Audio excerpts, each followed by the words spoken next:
Hello everyone, I am Maranjyoti. Today I am going to start the second chapter of class 8, Microorganisms, Friend and Foe. Before starting this chapter, let's see the mind map of this chapter.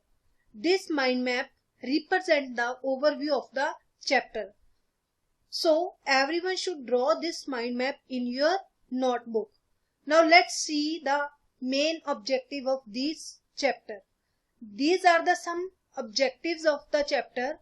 First objective is what is microorganism, type of microorganism, where do microorganism live, friendly microorganism, harmful microorganism, food preservation, nitrogen fixation and nitrogen cycle.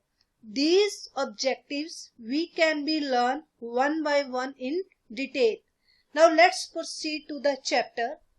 So while watching the video, everyone should draw and open the books. Now there is a one word on the top of the chapter, that is microorganism. What is the meaning of micro?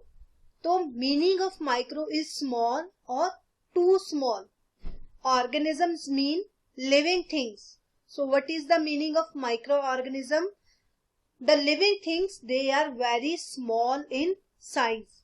They are known as a microorganisms. Microorganisms are friend also and they are foe also. Foe means they are harmful or enemy of the other organisms. Now what is the definition of the microorganisms? Microorganisms are living organism. First of all, what is microorganisms? They are living organisms, and normally we can't see these microorganisms with naked eye. So how we can see these microorganisms? We can see the microorganisms with the help of microscope or by magnifying glass. What is a microscope? Microscope is a device which we are used to see a very small and tiny organisms under it. Now let's proceed to our next example. They have observed during a rainy day, sometime the moist bread gets spoiled and its surface get covered with grayish white patches. And how we can observe these patches? We can observe these patches by the help of magnifying glass. When you observe these patches with the help of magnifying glass, you will see a tiny black rounded structure on the bread. So what are the structures you observe on the bread? These structures are known as a fungi. And where do they come from? They will come from the moist air. I hope you will understand this question. Okay, what these structure that we observed on the bread, these structure are known as a fungi. And where do they come? They come from the moist air. Now in the next topic there is a activity 2.1 and 2.2. For this activity, in the first activity you need a moist soil. You will add the soil in a beaker and some water. After some time you will observe the soil particle that will be settled down. You will take a drop of water from the beaker with the help of dropper and observe under microscope. When you will observe the drop of water under the microscope, what do you see? You will see a very tiny organism under the microscope.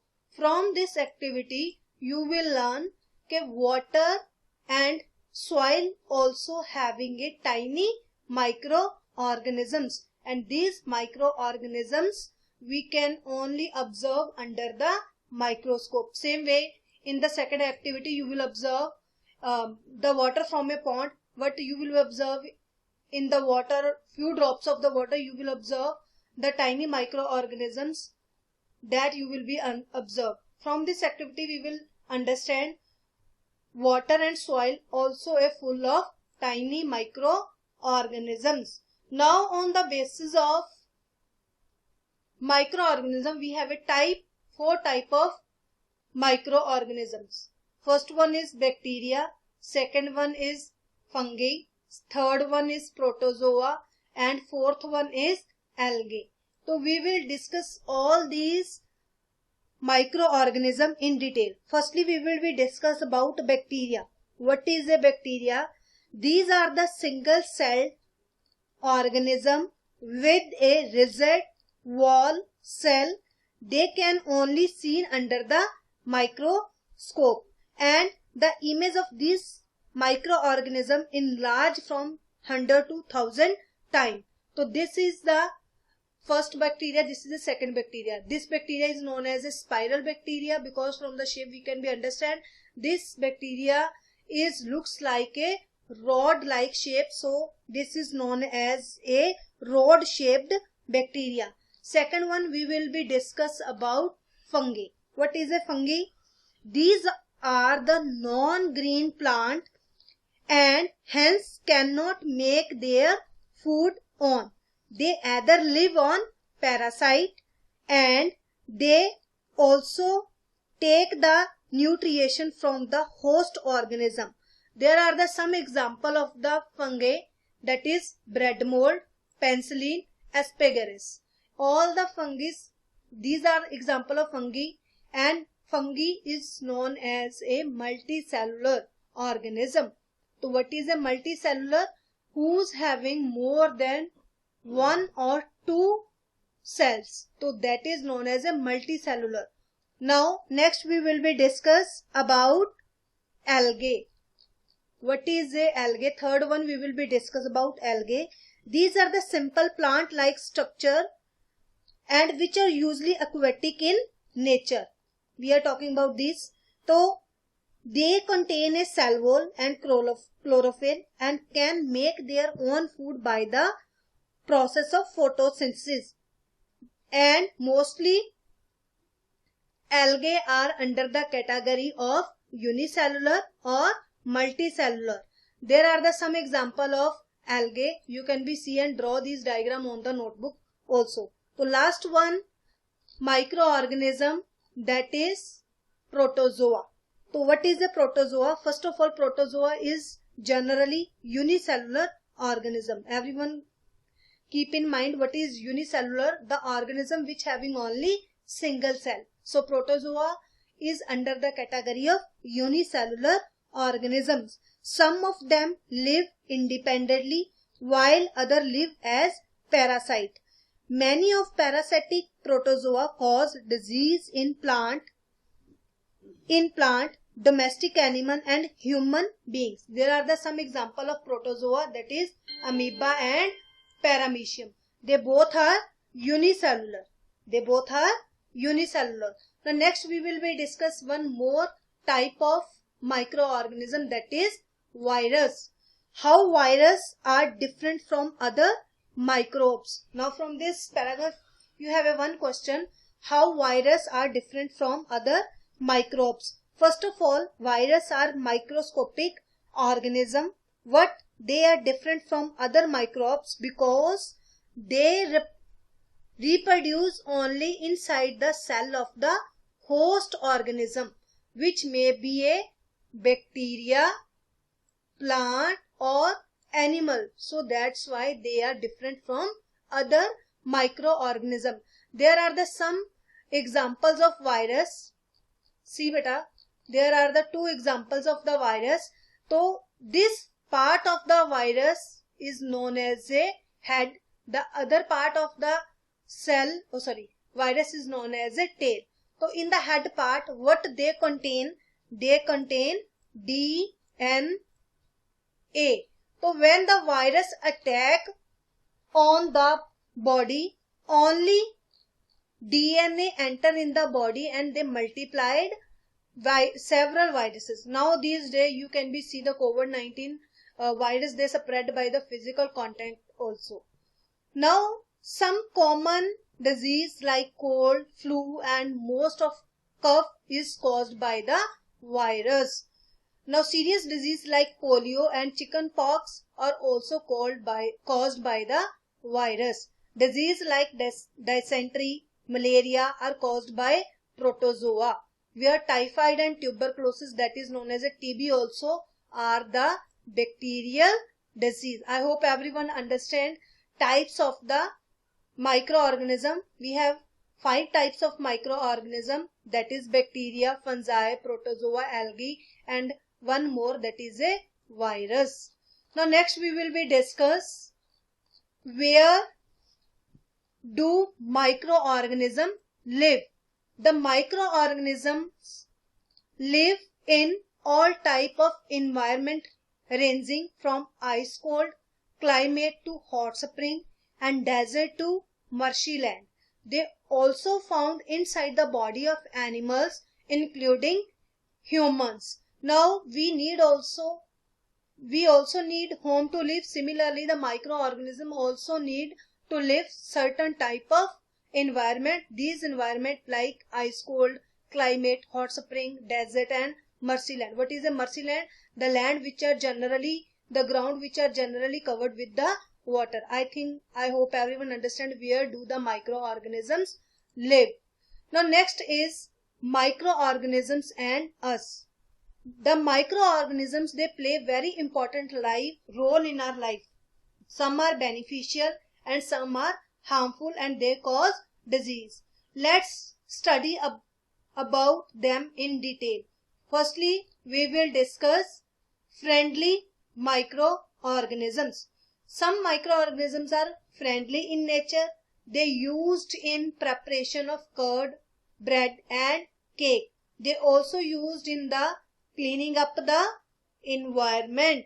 Suppose some microorganisms, they decompose the vegetable peels remaining of animals and fishes and convert it into suitable substance like manure. So in this way they will be clean our environment.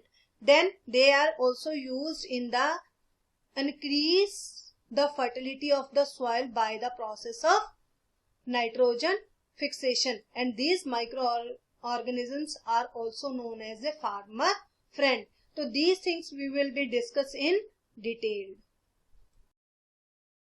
Now we will discuss how microorganisms help to making of curd and bread. There is a one question. I saw that my mother added a little curd to warm milk to set curd for next day. I wondered why. The answer of this question is curd contain bacteria lactobacillus, which is added to warm milk to make more curd. This bacteria needs suitable temperature for its growth and multiplication. That is why warm milk is used. Curd is formed by chemical reaction between bacteria and milk protein. Due to this reaction, milk starts coagulating and new curd is obtained. And name the bacteria which are present in the curd. That bacteria is known as a lactobacillus, and it helps to convert the milk into curd. There are so many bacteria that is used in making of cheese, pickle, and many other food items. There is a one more question. Ingredient of rava, idli, and bhatura is curd. Can you guess why? The answer of this question is curd contain lactobacillus bacteria which undergo anaerobic respiration. What is anaerobic respiration? The respiration that is occur in the absence of oxygen. In this process, it acts on sugar of the flour and releases carbon dioxide. This makes the dough rise, and when baked or fried, the gas escape and the idli and bhatura soft and spongy. Bacteria and yeast are also helpful for fermentation of rice, idli, and dosa batter. There is a one activity 2.3. For this activity, you need half kg flour. Then you will add sugar and mix with warm water. After that, you will add small amount of yeast powder and need to make a soft dough. Like this, you will be make the dough. After that, 2 hours, what did you observe? You will observe the yeast reproduce rapidly and produce carbon dioxide during respirations. Bubbles of the gas fill the dough and increase the volume of the dough like they are given in the picture. This is the basis of the use of yeast in the baking industry for making breads, pastry and cakes. In this way, the microorganisms help to making curd, then also help to making bread, pastry and cakes. I hope everyone understand this, how the microscope are friend to make the bread, pastry and cakes.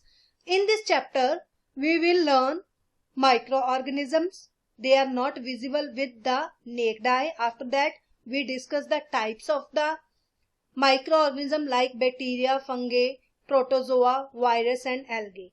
After that, we are discussing useful microorganism. In the useful microorganism, we just discussed preparation of bread and formation of curd. Rest of the topic we will be discuss in the next video. So you will revise whatever I taught you and you will be write the blue box question answer on your notebooks. Thanks and have a nice day.